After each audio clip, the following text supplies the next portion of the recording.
Anthony with the pump fake and one dribble inside to the long two, and he makes it. That's been his game his whole career. But look at him smiling. We go, my bad.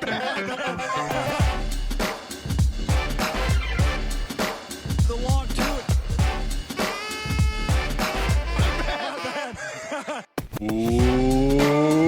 Welcome everyone to a special emergency NBA trade deadline episode of The Long Two. I am Pete Rogers. He is Natty Wallach, and we are a Camilo Stanthony podcast that occasionally talks fantasy basketball. Woo, Natty, what a whirlwind of an NBA trade deadline. Thank God Melo didn't get traded. God. Were you worried? You were paranoid? Who doesn't want him, you know? I mean, but that's an honest question. Who doesn't want Carmelo Anthony playing at this level as a terrific player off the bench? Let's just talk about him the whole time. Let's talk about You've come here to listen to our winners and losers from the deadline. We're just going to spend an hour talking about Carmelo Anthony and how he's just a winner generally. Yeah, I think the easiest thing to do is to just go. We're going to hit on all the big trades. We're going to maybe talk some of the smaller ones and talk for each trade someone who we think benefits from this trade in terms of fantasy and someone who whose fantasy value, takes a hit, winners and losers. You know the drill. And let's start with the trade that kind of fired the whole day off. And that is the Orlando Magic, who just were on a dumpster fire. How dare you? I woke up at 4 a.m. this morning to the news that the Pistons had traded DeLon Wright for Corey Joseph and 2 second rounders. Such a good point. That's what started. That is the point. Center of the storm. Thank you. that Game changer. Are we tanking? Doesn't look like it. Go Pistons. Yeah. Good also, point. Congratulations on your incredible haul. Man, the Boston Celtics really won every single move they tried to make. Anyway, Orlando, keep going. Natty's feeling feisty today. I'm sorry. I'm fresh off the subway. Like he's looking good, feeling good, and he's right. He's come prepared. Yeah, we'll get to the Celtics. No worry. But yes, the Orlando Magic. Do we even need to? What did they do that's important? The Magic, who just sold all of their pieces, and first off, Nikola Vucevic and Al-Farouq Amino, can't forget that, going to the Chicago Bulls for Otto Porter, Wendell Carter Jr., and 2 first-round picks. Natty, winner from this trade in terms of fantasy value, who do you got? In terms of fantasy value, it's hard for me to say, really.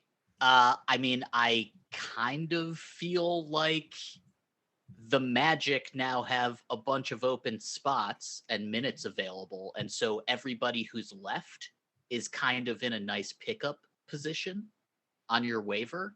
I mean, Mo Bamba, Terrence Mann is the longest tenured Magic, I think, like MCW. Everybody in Orlando that is now there, that has been traded there, I think is worth a look, right?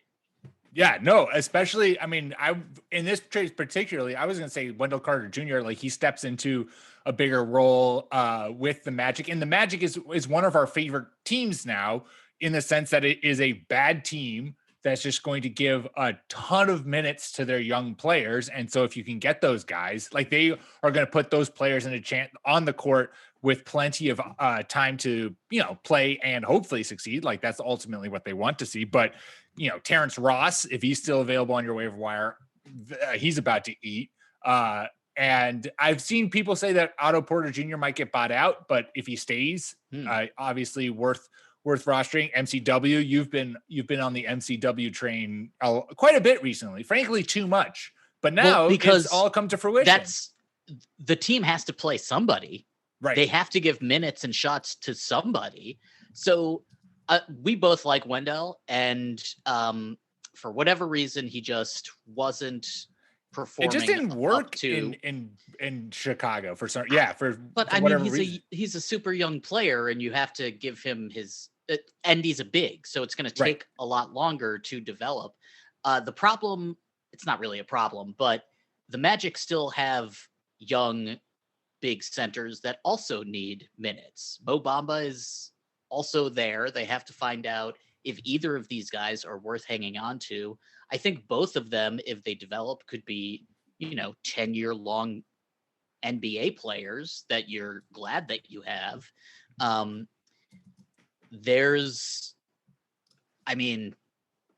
There's no real way that you can not play the youth in Orlando. Yeah. Because It'd be stupid to make all these moves and then ultimately be like, we're just going to, give limited, like Wendell Carter Jr.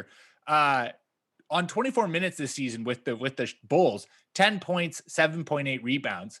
I have to think that he's going to get upwards of 28 minutes with the Magic, and he just seems like a lock for a regular double-double. And I mean, maybe they'll go Twin Towers. Maybe they'll see. Yeah. The thing with the Magic is that they also now have Gary Harris from the Denver trade. And so you have a bunch of guys that you can take looks at because Fultz is out injured and Jonathan Isaac is out injured. Yeah. So, and that's what you're looking for next year. Oh, and Cole Anthony, their rookie. He's back. So he's out. He's out, right? Is he back now? Let's look. I'm not sure. Like, this is Cole so Anthony. You have to. Out. There's no. Yeah, he's still out. Okay. Yeah. But you have to. He might come back, and you just have to see what you can do with these guys. I am kind of glad that Gary Harris went to Orlando because I do sort of feel like his perimeter defense, like they're paying him so much that they're gonna have to play him. So it's like he also needed to get out of this slump. That's what I was going to say. Yeah. He needed a change because he's just become, Denver is so deep that his role has changed on Denver with the emergence of, Michael Porter Jr. Is it Michael Porter Jr.? Is that who Yeah. But the thing is that Gary Harris was still their best perimeter defender. And totally. You would want him to close games. So the Magic do have a good defense, and they Steve Clifford, the coach, and the organization pride themselves on being a good defensive team, or at least above average. So I do think this is probably good for the players who are going to Orlando, like enhance your defense, and maybe that'll really help Gary Harris. It's not like the Magic are known for blowing teams out. Like, they play with defense. Yeah. And so if you can go into next year knowing that Gary Harris is at least solid, knowing that Pierce has shown you something, and so maybe you don't need to, add another front court presence. And then Fultz and Jonathan Isaac are coming back. Like, there are reasons to be a little optimistic, I think, for next season. And the rest of the season is just trying to instill the defensive-minded ethos that the Magic have with the new players. Yeah, I mean, all these moves make sense for the Magic when you're basically three young cornerstones are all injured. And so it was and RJ Hampton, right, from Denver? Like, they... Yeah. Yeah, yep. So that's nice. Yeah, no, all their trades were nice. Are you at all worried? Maybe not worried, but do you think that there is a chance that Vucevic's counting stats decrease, particularly his scoring, with playing alongside Zach LaVine and not being the ball dominant offense that he was in Orlando? So fantasy wise, Vooch might decline. On the other hand, and he's been super efficient as well. But on the other hand, it's, he had a 30% usage rate, I think, in Orlando. Like, he was just doing everything for that team. And now he will have another all-star in the dentist that he can play off of. And he hasn't had all-stars he can play off of in Orlando, maybe his whole career. Totally. I can't think of anyone. Oh, I mean, well, has Aaron Gordon never been an all-star, actually? I don't think so. So stats and information's on it. But there you go. Thank you very much. Let's see. You're very he's never made it to an all-star. So, this is arguably the good best thing the Celtics didn't trade Marcus roster Smart he's had. I mean, I don't know if those rumors were true. Like, that seems kind of stupid to me. But because then how do you replace Marcus? Whatever. Anyway, there's a good team in Chicago right now, I think. Yeah. You have a good big. You have good perimeter players. Since Tomas Satoransky got put into the starting lineup in place of Kobe White, he's played better. The team has looked better. Thad Young, they didn't trade him.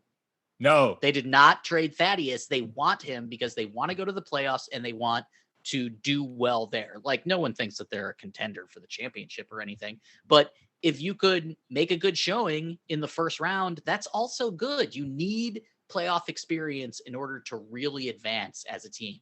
We see it over and over and over. It's one of the only true things about the NBA that remains consistent. Like, it's really hard to do it the first time without a prior attempt.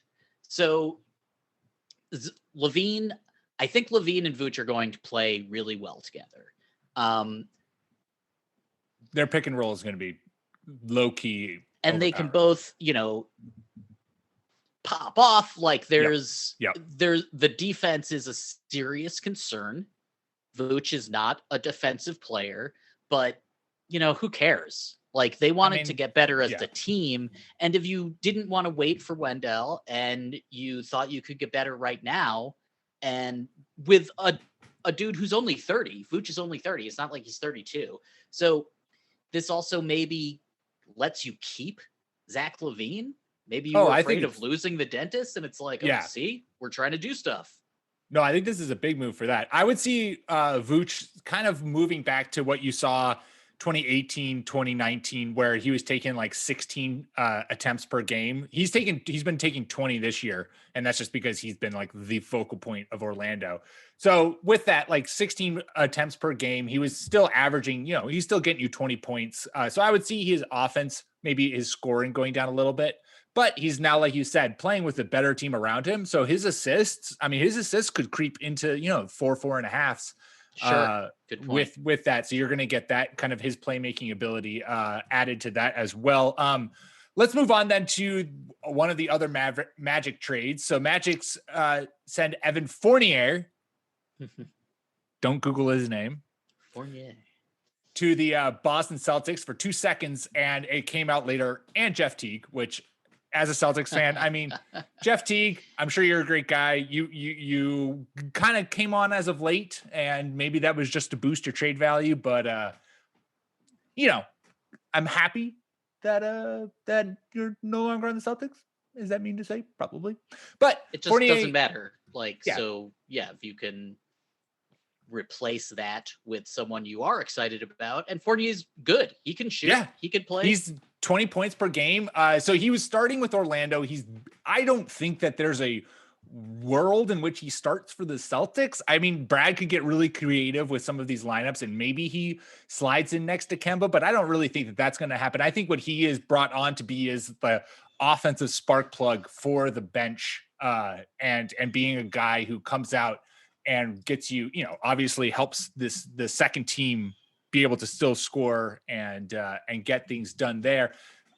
Which means what? He's averaging 30 minutes per game now. Like, I think he'd probably still see around, high 20s, low 30s. Oh, yeah. So I think I don't think there's going to be too much change in terms of his stats fantasy wise coming over to Boston. Obviously, real basketball wise, I love this move. What do you think? What are your feelings? I actually wonder whether his minutes, I think his shot portfolio will decrease by a little bit, but I wonder, I think he's the sort of player that lets you stagger Tatum and Brown like he's the bridge in between the two. So it's like he comes in and either Brown or Tatum can go out, and like the other one can play with him. And then, so he's like the other perimeter player that you can use to replace one of the two stars.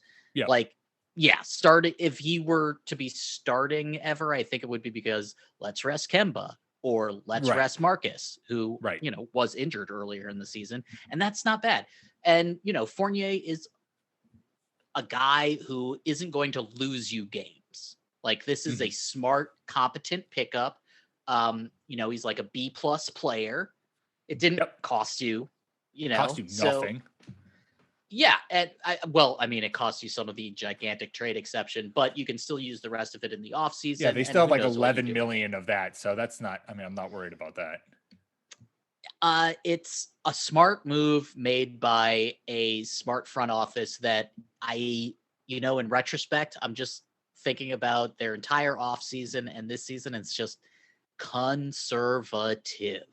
It is. Like, they just have not tried to do anything surprising. They knew that they were a little bit unlucky with Kemba's health and then COVID, but like, their two young stars, the nucleus of the next championship team, are there, and they're both healthy now. They're both coming off COVID. So this almost sort of feels like we're going to get better, but we're also not trying this year as hard as we can. Yeah. No, I think that's fair. Also, Kemba's starting to like put together solid games now in a row, which is always great to see. The Celtics also traded Daniel Tice and Javonte Green to the Bulls for Mo Wagner. Obviously, when I saw the trade, sorry, just to interrupt, when I saw this trade and I saw Jay Green, I was like, wait, which Jay? How many? It feels like they don't have Jeff Green. Like, what's going on Boston, here? It has been a rule in the Celtics history that you need to have at least one player with the last name Green on your roster. Right. You had Gerald like Green, the Pacers then you had TJ. Jeff Green. Yeah. Exactly. It's just it's the laws of nature, and there will be another Green that comes out of the woodwork to join the Celtics. It's probably going to be who we sign with our open roster spot. The only thing that I would say that comes out of this, I love Daniel Tice. I'll give him some props. It sucks that his time with Boston ended on a missed 3 to beat the Bucks after they were down 25.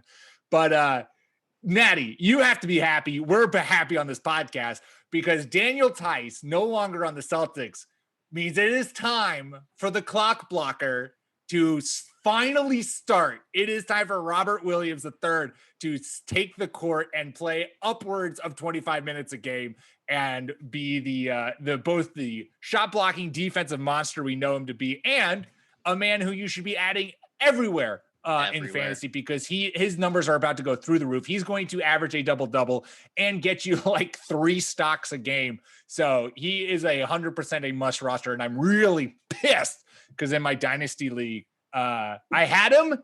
I dropped him like 2 months ago, and I checked back now. I checked back like last week, and I was like, ooh, Rob Williams. Like, I think, everything's starting to click. We talked about it on the show, and my motherfucking brother has him. And I was like, nice. Good. Son of a bitch. High five.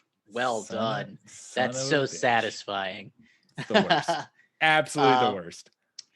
I bet he's so happy today. Good for him. Oh my God. Yeah. Cause you talk about, cause I know you just wrote an article on fake teams about Robert Williams. And so I'm sure, I want to look at Rob Williams's per 36 right now. So the clock blocker himself, and what time is it? No one can know because he blocks clocks. The Time Lord is going to inherit a bunch of minutes. I mean, we presume, I guess tomorrow we could wake up and like Drum was bought out and now he's in Green. Drum has been bought out. Yeah. We're going to talk about that. Was he? I didn't see that. Yeah. I think both Drummond and LaMarcus Aldridge have been successfully bought out. I saw that LMA. Yeah. Okay. That's interesting. Or maybe anyway, Drum and the Cavs are like talking about it and it hasn't quite come to it yet. That was such a stupid trade that they in Detroit did. Oh, don't worry. We're going to get to the absolutely dumbest trade that a team has made in the last, I don't even know, 10 years. We'll debate. But anyways, continue. That's a lot of trades. I don't know if we have enough time on the spot. A lot of dumb shit happens in the NBA from year to year. Anyway, Robert Williams is 23 years old, I believe. Robert Williams III. Yes, sir. He is efficient. He is learning. He hasn't been asked to do too much. They've been bringing him along, and I think they liked what they saw enough so that they were like, you're a starting big in the NBA. Yeah. We believe in you, and we're still not going to ask too much of you, but add, 8 to 10 minutes onto your CV. Let's see what's up with you. Let's see what you can do. He is a dynamic player that fits with what the Celtics want to do. So it's almost like if he can really blossom, then he's the guy. That's why you didn't trade for Miles Turner. Yep. Like that's, if they really believe in Robert Williams III, that was the determining factor for why they didn't trade for Turner over the offseason, or I guess this week, then that's perfect because you do need a good front court presence with these elite perimeter players. He's averaging 2.5 blocks, I think, over the last month, something like that. It's like he's just been, yeah. Please give me here's the numbers. Here's his per 36. It has me all kinds of hot and bothered right now.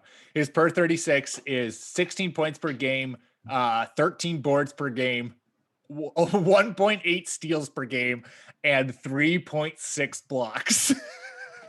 Like, what if he did that? Like, what if he just averaged 3 fucking blocks for the rest of the season? Fucking averages. Oh my God. If you go back because he has a 7 infinity wingspan. If you go back to March, the month of March, he is averaging 10 points, 8 boards, and 2.8 blocks. That's why your brother picked him on up. 20. That right there. Yeah, exactly. On no minutes. Yeah, no minutes. Under 20. Like this guy, totally. This guy is about to like step into, even if it's like 6 more minutes, even if he's averaging 26 minutes per game, like his numbers, he is going to get you double-digit points. He's going to get you double-digit boards, and he is going to get you like 3 blocks a game with regularity. And he's going to have some games where he gets you like 7 blocks, and it's just his numbers are about to really spike. And so to me, like, since this is a winners and we're winners, really I know. Let's. I know. I'm getting. This is not Dr. Pete. The stethoscope is. I have thrown it in the ocean right now. Yeah. If this is a winners and losers podcast, one of the biggest winners fantasy wise today was the clock blocker himself. Without a doubt, this is Boston saying, yep, you're a starter. We're going with you. If there's actual health in the guard positions with Marcus and Kemba, then maybe Boston gets on a roll late and maybe they go into the playoffs looking pretty fucking nice. Yeah. Yeah, no, I think you're right that they looked at the roster and they were like, okay, we're going to, we could do something drastic, but we've also seen that. I mean, the last few times that they've tried to do something drastic, it hasn't quite, panned out. And I think it's ultimately like, we're on the Jalen Jason timeline, and we'll go as, we'll go where they go. Let's wrap up all the Magic's trades. Cause the last one is Aaron Gordon. Yeah, they were the Nexus. I mean, they changed the league today. Yeah. The Magic went ballistic. Denver Nuggets traded Gary Harris, RJ Hampton, and a first-round pick to the Magic for Aaron Gordon. You already talked about Gary Harris and RJ Hampton. Obviously, anyone in the Magic now has some sort of fantasy value, especially if they're going to be playing a large role like Gary Harris will be. What do you think about Aaron Gordon in Denver? Fantasy-wise, I don't think it's great. If you own Aaron Gordon, I think you probably, unless someone offers you something crazy in a trade, like of equal value, that means crazy to me today, because he's 4th at best on that team in shots. Like he's not overtaking Jamal Murray, and he's probably not overtaking MPJ, sorry. Right. It's like, it's going to be him and like Will Barton battling for shots, which is not, Aaron Gordon's 3-point shot has gotten better. He's totally decent. He is a good, solid defender. Like he's not lights out or anything, but he's exactly what Denver needed. He isn't going to be there to score. So maybe, his efficiency increases. Maybe he makes the most of it and he ends up playing more than the young Michael Porter Jr. who can't play defense. So I think this is perfect because Joker will be able to know how to use Aaron Gordon extremely well. I think this helps Murray strangely because it's like another guy that you can count on offensively to like do what they do. Gary Harris isn't there anymore. It's like, okay, we can give it to Aaron Gordon. Like he can actually like score and we're not surprised when it happens. And Aaron Gordon can help Jamal Murray on the perimeter in defense, So this is a great landing spot for him in real life. I don't know if it's that great in fantasy. Yeah, real basketball, I totally agree with you. This is like the Nuggets did the right thing to like really cement themselves as rivaling the Jazz as I think one of the best teams in the West. I guess Like it's Aaron crazy Gordon that the defends Suns are dudes part of like this Jimmy too. Butler. Right. He'll be defending Devin Booker, I think. Yeah, I think the biggest reason why it's not just a shots thing for me in terms of why I'm not loving him in fantasy. It's also the fact that like one of the things that we've talked a lot about, and a lot of people who, if you spend the time to watch Magic games and have watched Aaron Gordon before, an underrated part of his game is being a facilitator. And that was something that we were all kind of excited for, that even in a new team that could be a role that kind of he's able to expand upon. That's not going to happen with playing next to the honeypot. Like that's Jokic's job in Denver, and Murray's job is to be the facilitators of that offense. So you're not going to. But those guys don't play all the time either. Like no, that's true. That's true. And the Nuggets are actually like a little bit thin at the guard position now. Like they just have they have Facundo Campazzo, they have Monty Morris, they Will Barton is still there, but they're suddenly like a little bit thinner in other areas, and maybe they'll be asking Gordon to facilitate. Maybe he runs the show when Joker and when Murray Joker's sit. out. Possible. I mean, he's now the third like most vet dude on that team, right? Well, what's his face is still there, the power forward. Paul Millsap. He's been there for God, like I can't believe I forgot his name. I know I'm looking through the ages on this team, and it's like 25, 23, Will Barton's 30, 26, 22, 35. Yeah, Millsap's getting like AARP notices. They're like, you're getting JaMychal closer. JaMychal Green is somehow going to appear on the Celtics. Just saying it. There's a green. I like him too, but there's a green. I'm keeping track of all the potential greens that are just going to somehow make their way to Boston. You always need a Jay Green when you're the Celtics. They should just have a jersey that says that you can just buy. It's just there's a number. There's jersey. There needs to be a clock blocker jersey. Maybe your art was so delicious, by the way. Stop. That is just absolutely fantastic. But Aaron Gordon is 25 years old, and he's under contract for next season too. So it's not like this is a prove it season. On the other hand, if you don't fucking help the Nuggets, like if you don't sort of rise to the occasion in this situation, when the Lakers are injured, when you have the chance to be the 2 seed, like you, and you're playing with the best player you've ever played with. Joker looks like a Hall of Famer.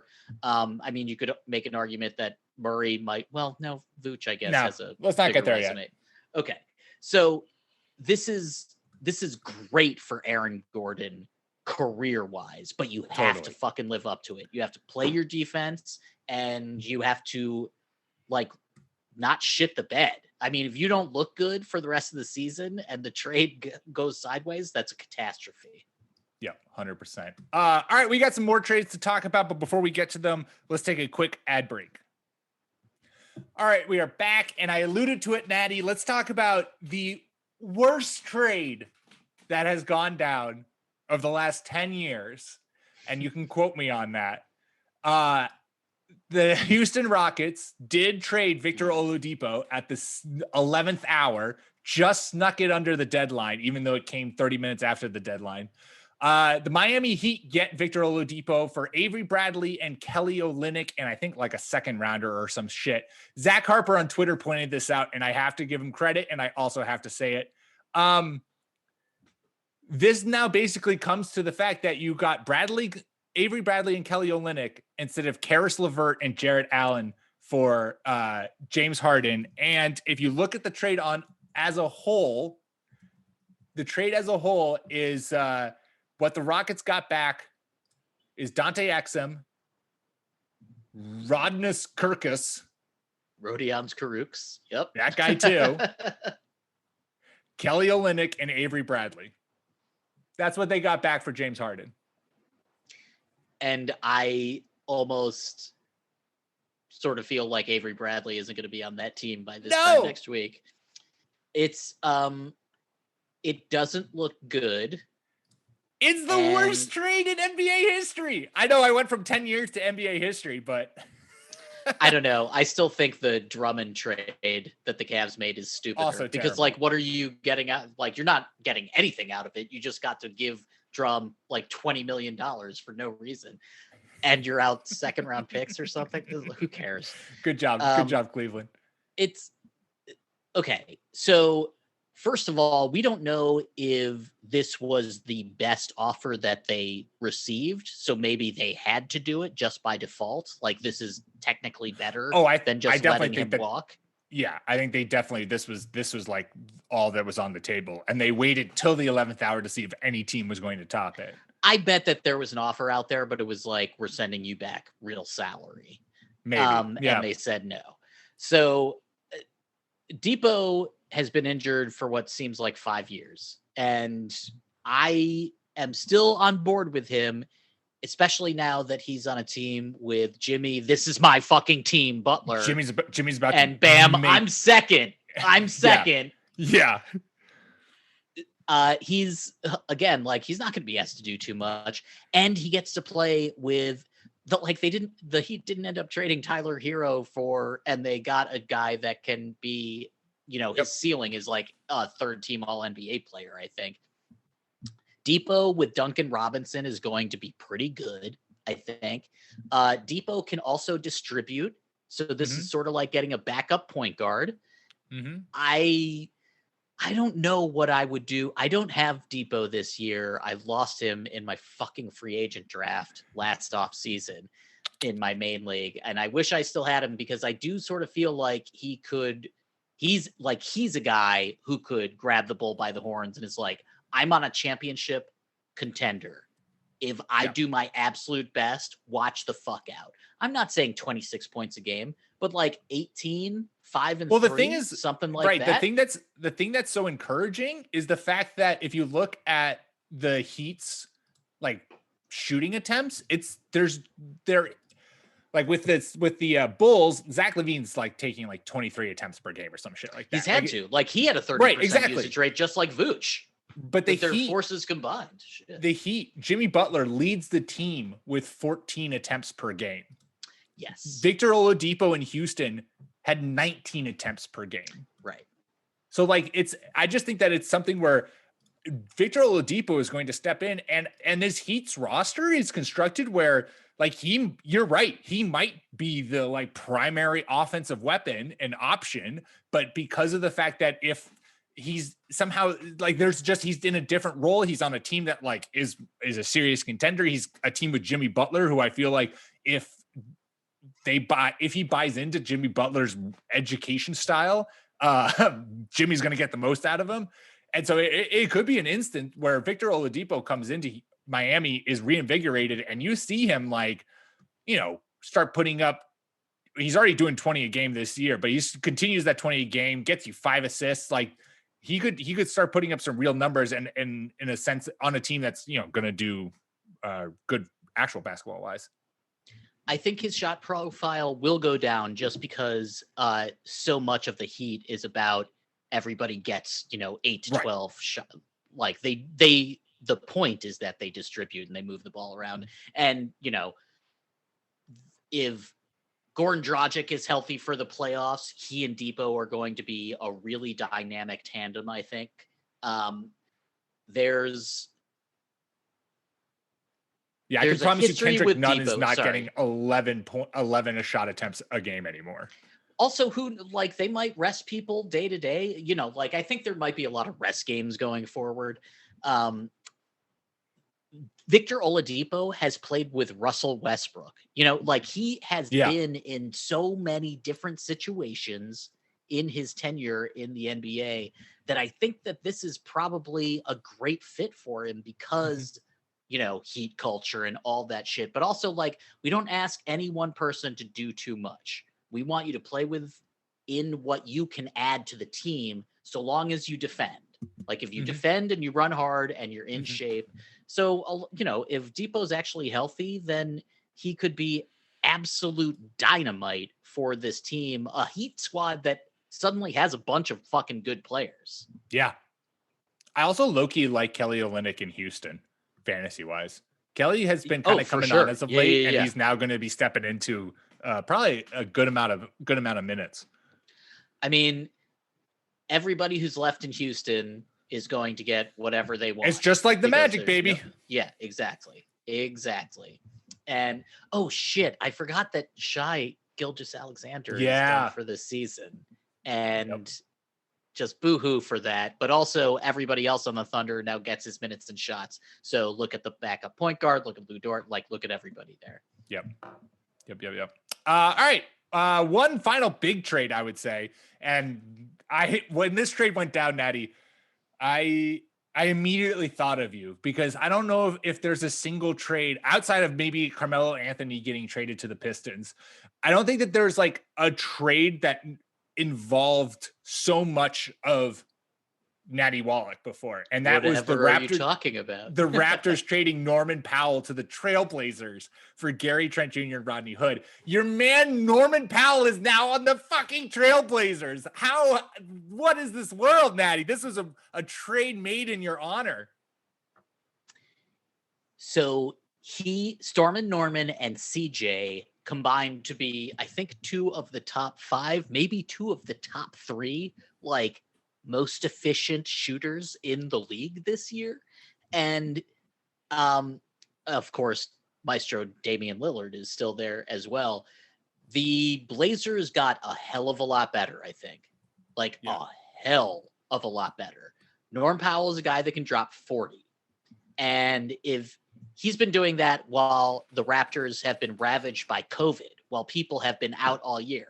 So you might say to yourself, oh, yeah, well, that's just because everybody was out all year. But he was doing it without any help. Now he has 2 all-stars to play off of. His role might decrease, but I kind of feel it's going to stay static. I think he's going to start. Yeah. I mean, Gary Trent Jr. leaves 30 minutes behind. Exactly. And Norman Powell has been averaging 30 minutes. I think he's just going to step right into Gary Trent Jr.'s role. And I mean, on the 30 minutes he's been averaging 19 points per game, and he gives you 3 boards. He is just offense. And I just added him, and I'm very happy with this. And you're totally right that playing alongside CJ McCollum and Damian Lillard, even if he's they're going to stagger those minutes probably, or you're going to play with one of those guys on the court, or maybe both. But it's just defenses are going to be worried about Dame. They're going to be worried at CJ. And now Norman Powell is just going to have all these open shots. And like you said, he's already one of the most efficient scorers in the NBA right now at the guard position. This is beautiful. I am loving the fact that I went and rostered him. You were talking about the dumbest trade of all time. This is one of the best trades of the season. Think about when they close games and Dame has the ball, and then there's CJ and Norm Powell on the, that tandem might actually be the most dangerous offensive weapon going forward, because all of those guys can fucking score 40 points, and there's no real great way to defend them. I mean, they could just dump it off to Cantor inside if they want to. Right. So this is going to be an extremely fun rest of the season for the Blazers. I am convinced that they are trying to get as high a seed as they possibly can. I think they're maybe a shadow team for a Drum or LMA. Yeah. I like LaMarcus that. Ooh, goes LMA home. Reunion. LaMarcus goes home. Maybe both, because Aldridge isn't some defensive force, and they could really I mean, not that Drum is, but they could use some defense. They really could. But that team got a hell of a lot better today, I think. Yeah. Them and Denver really did a good job. Yep. I think they did better than the Nuggets, really. Yeah. Wow. That's bold. But that's because he's a boyfriend of mine. Right, because you're in love with him, and that's fair. Absolutely. He's on my main fantasy team. I'm not dropping him. I don't think anyone else should either. No. Fuck God, yeah. No. You should be trying to go get him at whatever cost. I mean, people, and that's actually, you know what? Yes, low key. What is his roster percentage right now? Let me bring it up. But it should be 100. If it's not 100. This is something where I feel like Norman Powell going to the Trailblazers, and I will speak from my own perspective. I am someone who I've been playing fantasy basketball now for 3 years, but when I first started, It was definitely an instance where you'd be like, oh, there's a lot of mouths to feed. That's not good. And not thinking critically about things. But if you think critically, like, so you can take advantage of that for someone who maybe is like, oh, Norman Powell goes from, the Raptors to this team where he's got to play with Damian Lillard and CJ McCollum. Ugh, that's going to be so much. Is he really going to get that much attempts? And then you trade him, you lowball, you snag him, and then you happily dance on their grave when he just balls out for you. Did I not add him? I'm looking at my tees right now. Where is he? Pete, oh my God. Pete, what's happening? Did your brother get him too? What happened? I swear to God, if some shit goes down because I added him. Mother effer. This happens to everyone every season. I didn't, you know why I didn't get him? Because phone or something? No, it's because of waivers. Ah. Son of a bitch.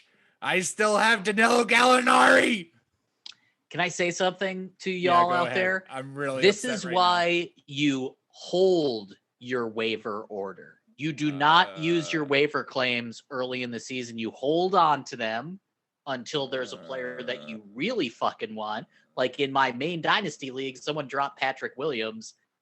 I had the number one order claim because I'd held on to it all fucking season. I did not pick up anyone off of waivers, and I got it. And I couldn't be happier. Well, I could be happier, if I had all my other players that I love. I'm upset right now. Right, and Patrick Williams, I mean, his role might diminish even further because Vooch is there, but it's still good for him and his development as a rookie. Like, he's one of the youngest players in the league and could be on a real playoff team. That's also a good thing. I'm also low-key now super invested in the Bulls offense as I have Levine, Vooch, They're gonna be fun to watch. Thaddeus Young. Yeah, they're gonna be fun to watch. Yo, I have Satoransky on one of my teams. I've loved him for a while. And then Kobe White with his lightning flash energy coming off the bench is pretty nice, I think. Yeah, it is. There's a bunch of other little trades that went down. Any of them particularly moved the needle for you, Natty? I mean, the Wizards ended up making a deal with, there was a 3-teamer. There's Nick involved. There's a lot of stuff that got moved, but I'm not sure that anything really moves the needle. Oh, wait, Rondo to the Clippers. I do love that. That's amazing. So in the space of less than a year, the LA Clippers get rid of Montrezl Harrell and Sweet Lou Williams. They're 2 6-man, tandem guys that everybody loved. They're both gone. If the Clipper, if they don't get playoff Rondo, this is one of the worst trades ever. This is so dumb. Also, they still don't have a guy that can this doesn't change the fact that they're a jump shooting team. Right. You have Rondo and he can distribute, but he's also older and maybe you won't get playoff Rondo. But you might. Yeah, if you get playoff Rondo. I also think they just did this to get in LeBron's head because no one gets in LeBron's head more than, even though I guess they did play together and they were now friends. But dude, but also if I'm the Lakers, am I really afraid of the Clippers? Who defends AD? Zubac? Rondo. No. Right. Yeah. Right. They put Rondo on LeBron. They're like, hey man, just go for it. Also quickly, the fact that the Celtics, when they played the Bucks, the very first possession, they post up Giannis on Marcus and Marcus defends him perfectly and Giannis can't make the shot. Made me so happy. I mean, Marcus asks for it. It's great. It's you great. Can't trade a guy like that. You can't trade it like that. I do want to say, if you have Sweet Lou on your team and now he's on the Hawks, I have no answers for you. I have absolutely no fucking idea what this team is going to look like because DeAndre Hunter just came back and everyone sort of seems to be healthy. You just mentioned Danilo, Bogdan's there, right? What the hell? I mean, this team is deep, but is it good? Yeah. No one has any ideas. Do you have any final thoughts before we wrap up? The Kings ended up trading Nemanja Bjelica. I still don't really feel like they did a good job. JJ Redick is in Dallas. That could be interesting if JJ has something left in the tank, but it absolutely as the Mavericks does not help them. Make a quest to be the first and only all-white NBA team of the last century. Right, and all defense or all offense and no defense. So there's I mean the Warriors made a trade just to get under the luxury tax. There were a bunch of small moves everywhere. I do sort of feel like some teams could have made moves. I'm a little bit surprised the Knicks didn't make a bigger move. Just because they had $15 million in space. Like maybe they could have like even be a salary dump team. But yeah, I mean the Bulls making the trade for Vooch, I think, and Norm Powell and Aaron Gordon, those are the three real needle movers. Oh, and the Heat getting better, obviously. Yeah. But the Magic are on rebuild number 1000. And, there's not a lot that happened in Houston that you can hang your hat on. So I think it's a little bit disappointing for both those franchises. I mean, the Heat, like if you're a Heat, or not the Heat, Houston, if you're a Rockets fan, you like 6 months ago, you were like, so long as we have Jimmy, so long as we have the beard, man, like we'll always be okay. Right. Or if we change James Harden, we're gonna get so many players back for James Harden. Dude, like, and John Wall, like, will he play the rest of the season? I don't know. There's an argument to be made, though, that, like, Utah and Phoenix are still sort of the cream of the crop with a wounded Lakers and a thin Clippers. Like, I don't really know if the Nuggets are now better than either of those two teams. Well, I think, but they got closer at the very least. Yeah. Well, and we'll have a rest of the NBA season to find out. So make sure you subscribe to the Fate Teams podcast, wherever you get your podcasts, iTunes, Spotify, Stitcher. That's how you'll not only get us, but also our fantasy baseball and fantasy football shows. Follow us on Twitter at The Long Two Podcast. And Natty, until next week, stay safe, my friend. You do the same. Thanks, bud. Talk to you later.